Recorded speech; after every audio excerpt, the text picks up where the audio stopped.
Hey everyone, it's been over 2 minutes and I haven't been raped yet. So there's that.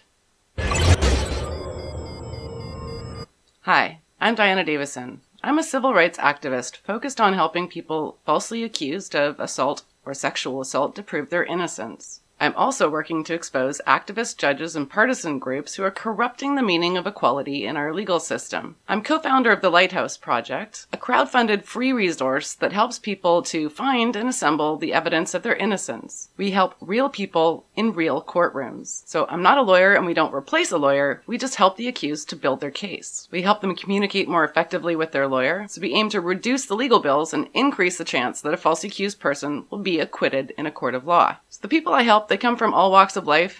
Actually, they come from across the world, and we don't charge them for our help. All funding for the Lighthouse comes from members of the public, like you. So we help people prepare for trial, we help them get through the trial, and then we help them with image recovery after the trial's finished. False accusations do happen, and it can happen to anyone. A civilized society cannot let innocent people go to jail. I'm currently working on 9 different cases, and 6 of them are going to be going to court this year. I'm contacted every week by somebody who's facing false accusations, and I need your help to do this full time. False accusations shatter families and destroy lives. It makes a world of difference knowing that at least one other person in that courtroom knows the truth, and you can help me to be there. So that's who I am. Now, let's have a look at the people who call me a bigot.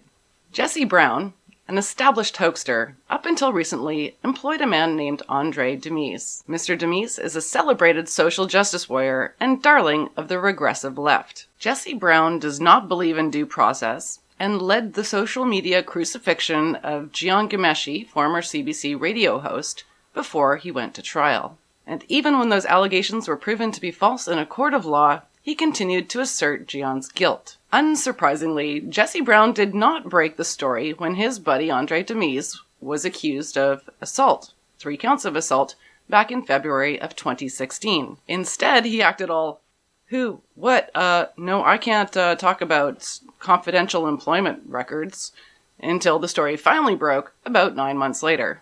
Now, many would think that right now I'm going to start laughing at Jesse Brown. But you're wrong. This is not about him. Jesse Brown has always been a loser, and Mr. Domise should not pay the penalty for that. Now, Andray Domise is a man who has spent just about every word he's ever written accusing all white people of thinly veiled or systemic racism. I'm white, by the way, in case you hadn't noticed. Well, I think that Andray deserves the right to a fair trial, even if I don't like him, and he has the right to be assumed innocent until proven guilty in a court of law.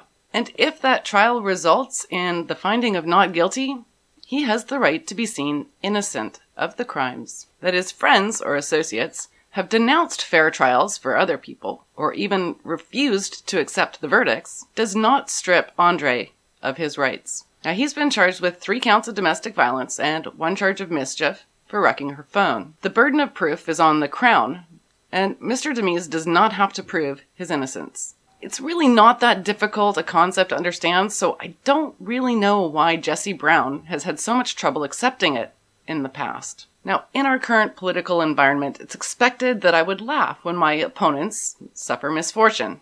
I'm not laughing. That the justice system is being corrupted, and hashtags have replaced proper judges, that's something none of us should be laughing about. Now, Andray Domise seems to think that all white people are racist, and he will probably continue to do so, regardless of the outcome of his trial. After being charged with assault, Mr. Domise continued to write for Maclean's magazine, and he attacked Remigio Pereira for saying that all lives matter at an event. Andray calls Remigio the rogue tenor. Why the rogue tenor indicted more than himself? When Remigio Pereira chose all lives matter as his chosen expression, it was either an aggressively racist declaration or a passively racist one.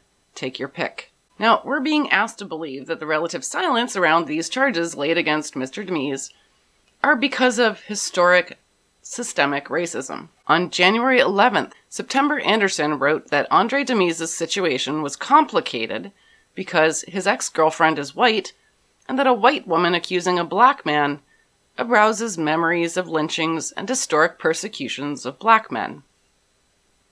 So while September would normally just #believe, in this case, it's a bit more nuanced. Now, Andray says, and may well be telling the truth, that he was the actual victim of violence in the household, and I'm actually prone to believe him. But I find it really curious why September didn't feel the need to ask Andray, who spends most of his time seeking out racism, why he was silently allowing a white woman to abuse him in his own home. And I also want to question whether or not this silence around his charges is really because of racism. Jian Ghomeshi, well, he was Iranian, and all of his accusers were white women. Yet people like September were silent when the mobs who surrounded the courthouse steps yelled, "Go back to Iran," as he was trying to enter the courthouse. Yeah, that actually happened, and a lot of people, journalists even, were there listening to it, and no one reported on it. Mustafa Orar, he's a brown man accused by a white woman. But September wasn't there looking for racism. You see, to me, this is not an issue of race. To me, all lives matter. Andray can say that I'm racist for feeling that way, but I still believe in his right to a fair trial. No, I'm not going to mock Jesse Brown or Andray Domise, because I'm sad. I'm sad that no matter how many men get falsely accused, we continue to live in a world that calls people like me, who devote their lives to justice, well, they call me a bigot. Andray has now retained the service of the same law firm that defended Jian Ghomeshi, and I'm hoping for one thing.